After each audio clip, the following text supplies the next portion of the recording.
Assalamualaikum warahmatullahi wabarakatuh. Waalaikumsalam warahmatullahi wabarakatuh.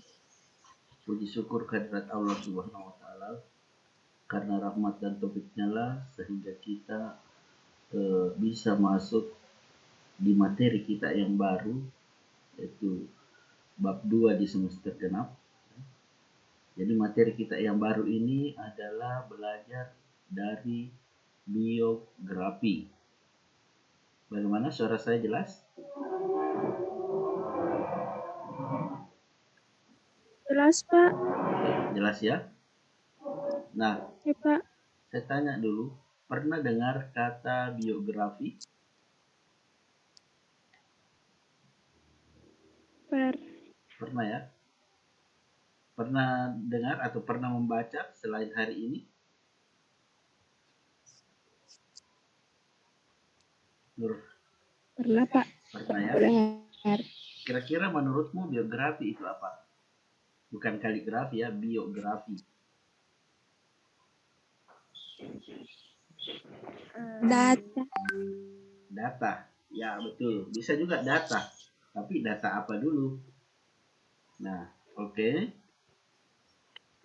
Biografi itu adalah, ya, jadi saya ulangi, biografi itu adalah datanya seseorang dalam bentuk riwayat hidupnya. Saya ulangi, betul tadi, biografi itu adalah data. Data apa? Datanya seseorang dalam bentuk riwayat hidupnya, bisa dimulai dari sejak lahir sampai dia meninggal dunia. Dan kalaupun belum meninggal dunia, ya, riwayat hidupnya sampai semasa dia hidup. Ya, misalnya saya dibuatkan daftar riwayat hidup. Ya, dibuatkan kisahnya saya mulai saya lahir sampai hari ini. Bismillah, walhamdulillah, wassalatu wassalamu ala rasulillah. A'udzu billahi minasy syaithanir rajim.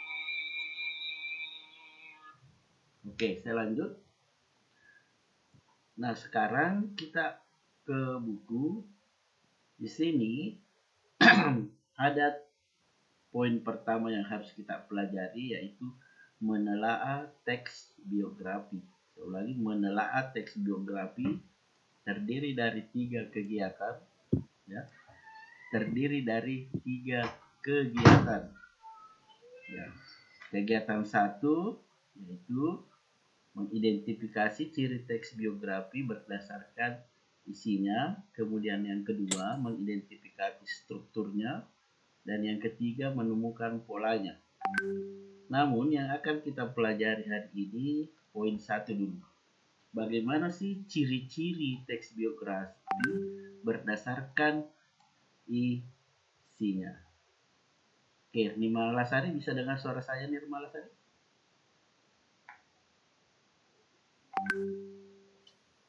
Bisa, Pak. Oke, bisa minta tolong dibacakan mulai dari sini sampai di sini. Silahkan. Ya, Pak. Biografi adalah riwayat hidup seseorang yang ditulis oleh orang lain. Ya. Dalam biografi disajikan sejarah hidup, pengalaman-pengalaman, sampai kisah sukses orang yang sedang diulas.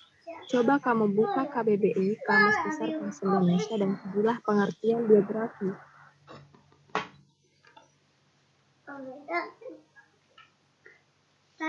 Oke, kita lanjut. Oke. Nah, jadi biografi itu riwayat hidup seseorang yang ditulis oleh orang lain. Ingat, riwayat hidup seseorang yang ditulis oleh orang lain. Bukan orangnya yang menulisnya, tapi orang lain. Kalau misalnya saya buat riwayat hidup, saya sendiri yang menulisnya, itu disebut autobiografi. Bagaimana? Suara saya jelas kedengaran? Jelas, Pak. Ya, Pak. Ya. Jelas, Pak. Nah, jadi kalau kita sendiri yang membuat riwayat hidup kita, itu disebut autobiografi. Kalau orang lain itu disebut dengan biografi. Nurul Haq, bisa dengar suara saya? Bisa, Pak. Oke, tolong dibaca sampai di sini. Sampai di mana, Pak? Di sini, berikut ini.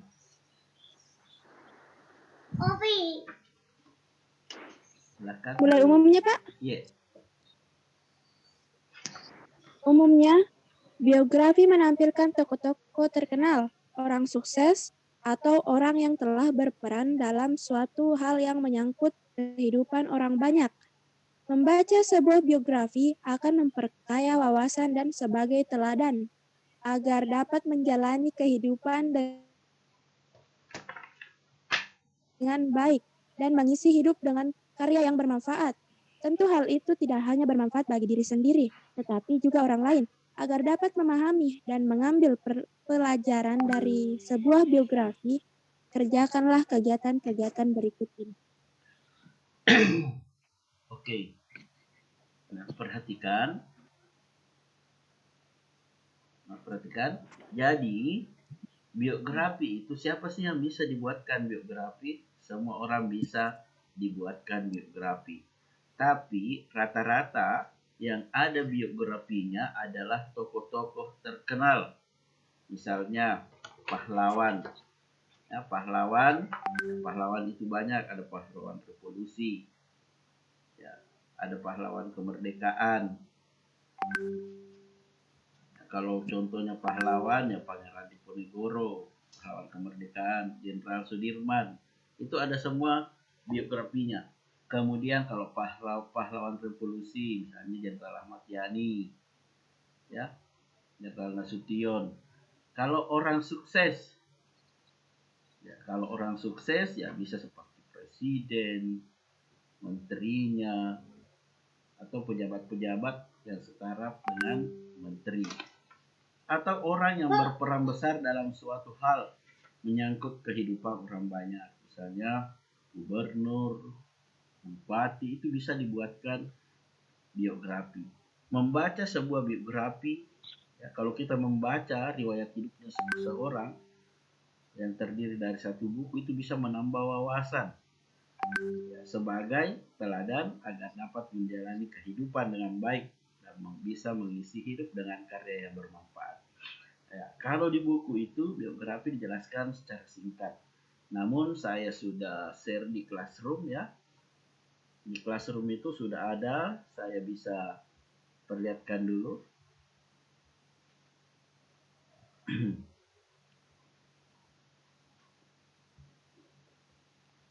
Nah, coba lihat. Saya ke yang kedua.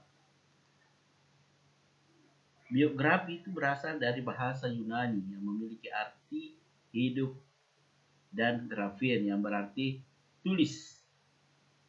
Ya, biografi sebuah tulisan yang membahas tentang kehidupan seseorang. Kalau orangnya sudah meninggal, biasanya dibahas mulai dari lahir sampai dia meninggal. Ingat, biografi itu menjelaskan tentang fakta. Jadi orang dibuatkan riwayat hidup itu harus ada faktanya, betul-betul terjadi dari kehidupan seseorang. Jadi kalau hanya rekayasa, itu bukan sebuah riwayat hidup. Nah, biografi merupakan sebuah buku menceritakan kejadian-kejadian hidup seseorang yang telah dilewati, ya. Nah, faktanya, lewat biografi tersebut kita dapat temukan keterangan dari arti sebuah tindakan tertentu atau sebuah misteri yang melingkupi hidup. Nah, biografi membutuhkan bahan-bahan utama serta bahan pendukung. Nah, tadi bahan pendukungnya itu adalah fakta. Ya, adalah fakta. Faktanya itu bisa berupa benda, ya, benda-benda yang pernah dia miliki, misalnya buku harian, surat-surat, clipping, koran, dan sebagainya. Bahan pendukung biasanya berupa biografi lain, buku referensi, sejarah yang memaparkan peran orang dalam biografi tersebut. Karena kita ingin merumuskan ciri tes biografi, saya kembali dulu ke buku. Permasalahan intinya adalah ini, kita akan mengidentifikasi ciri teks biografi berdasarkan isinya. Nah, kalau berdasarkan isinya, ya biografi itu menceritakan kembali. Sebenarnya cerita itu sudah ada, cuma diceritakan kembali dalam bentuk tulisan. Ya, jadi ciri khasnya teks biografi adalah dalam bentuk cerita ulang. Saya ulangi intinya ya, dalam cirinya itu dalam bentuk cerita ulang, karena itu cerita sebenarnya sudah ada tapi dituliskan kembali nih. Nah, ini cerita ulang biasanya disajikan secara kronologis, maksudnya kisahnya dituliskan ya, kalau tadi mulai dari lahir diceritakan tentang kanak-kanak, SD, SMP, SMA, kuliah, sampai meninggal, itu mengikuti urutan waktu seperti hanya teks cerita pendek atau novel. Namun cerita pendek atau novel itu kadang fakta, kadang tidak. Sementara biografi itu harus fakta. Ya, tentunya ada pelakunya, penukuhannya, latarnya di mana, alurnya, kejadiannya. Ya, ada 3 jenis cerita ulang. Cerita ulang personal, ulang fakta, berarti biografi masuk di sini. Cerita ulang fakta. Ya, ada juga cerita ulang imajinasi, ya dongeng, novel. Jadi kalau kita menceritakan kembali cerita, itu cerita ulang namanya. Oke, sampai di sini ada yang mau bertanya? Jadi ciri khasnya biografi itu adalah ceritanya diulang berdasarkan fakta. Ini sebenarnya sudah ada ceritanya, tinggal dituliskan kembali. Oke, Nurul Haq, Alfia Sukri, Amanda, Nirmalasari, Nurul Ismi, Rana, Siska Amelia. Masih bisa mendengar suara saya? Bisa, Pak. Oke. Bisa, Jadi Pak. sudah tahu ya, Bisa, Pak. ciri teks biografi adalah cerita ulang berdasarkan fakta. Oke, kita kembali ke buku. Nah, di sini kita akan mengidentifikasi ciri teks biografi berdasarkan isinya. Ya, ini kita disuruh baca kisah hidupnya B.J. Habibie. Siapa sih yang tidak kenal B.J. Habibie? Presiden ketiga Republik Indonesia. Kita disuruh konsentrasi. Nah, ini ada pertanyaannya. Oke, sedikit saja kita baca dulu.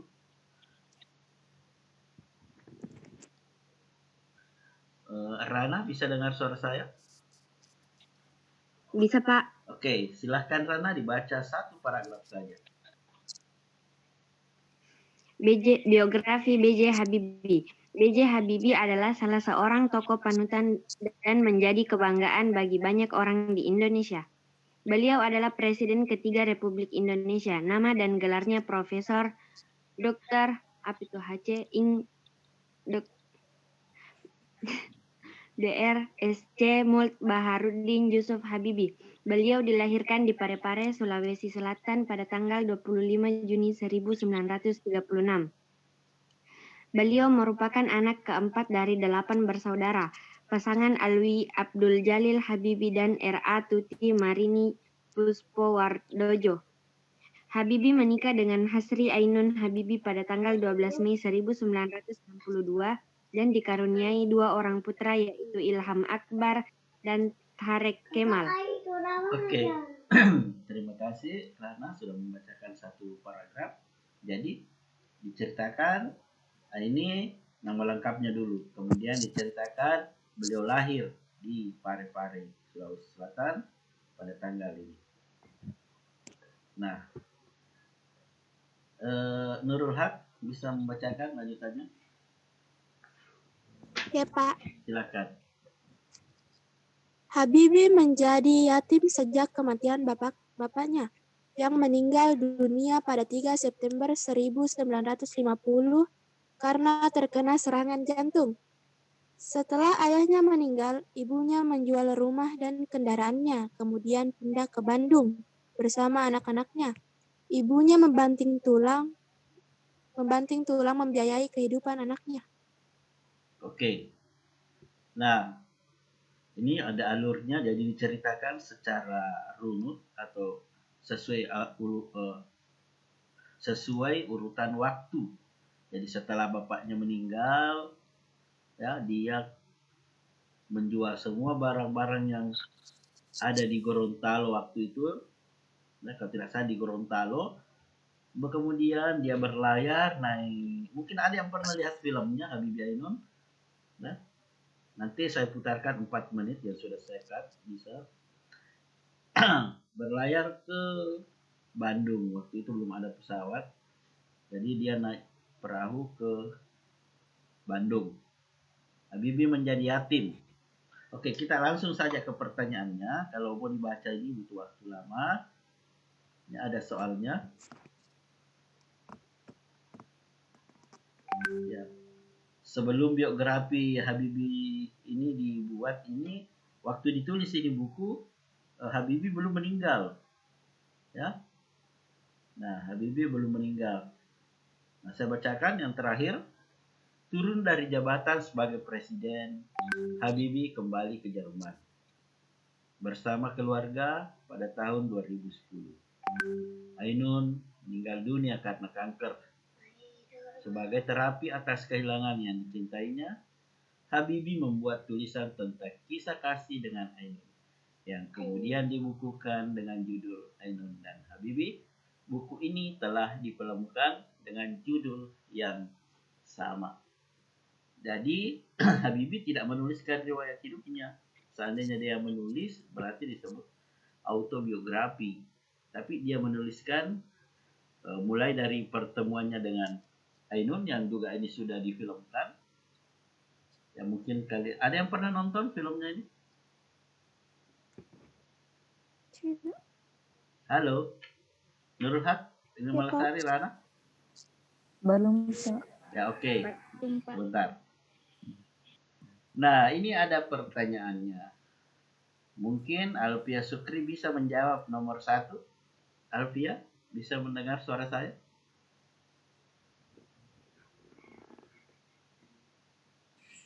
Bisa, Pak. Oke. Siapakah tokoh yang dibahas dalam biografi tersebut? Habibie. Ya, oke. Habibie. BJ, Habibie.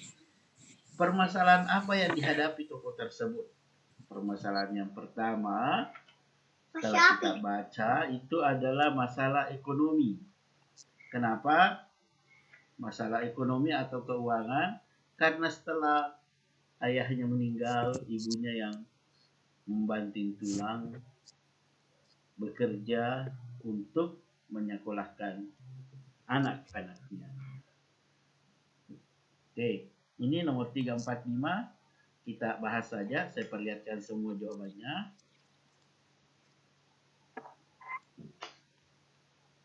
Ini dulu ya, saya carikan semua.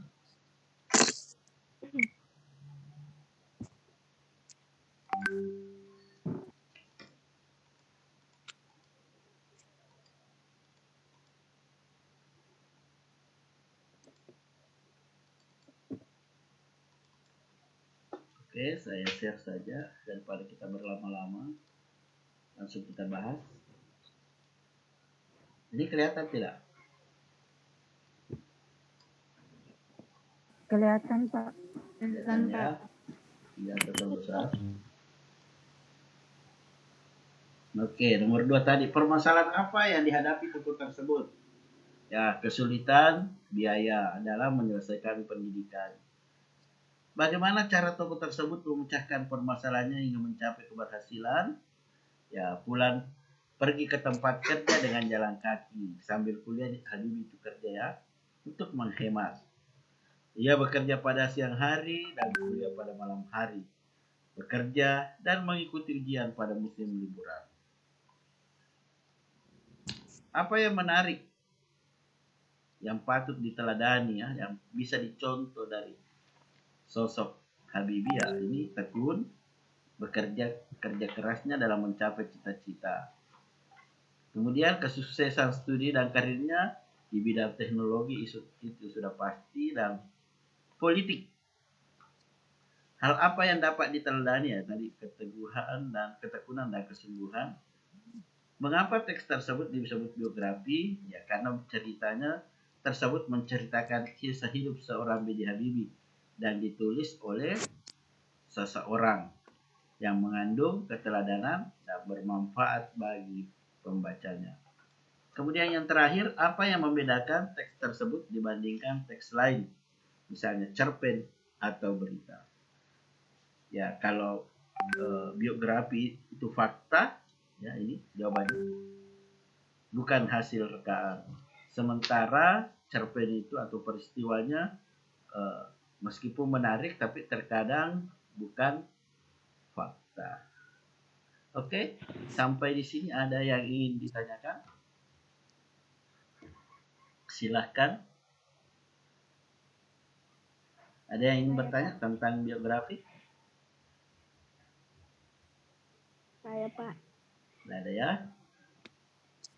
Jadi, karena materi kita hari ini adalah tentang ciri teksnya, ya, tentang ciri teksnya, ini kembali ke pokok permasalahan.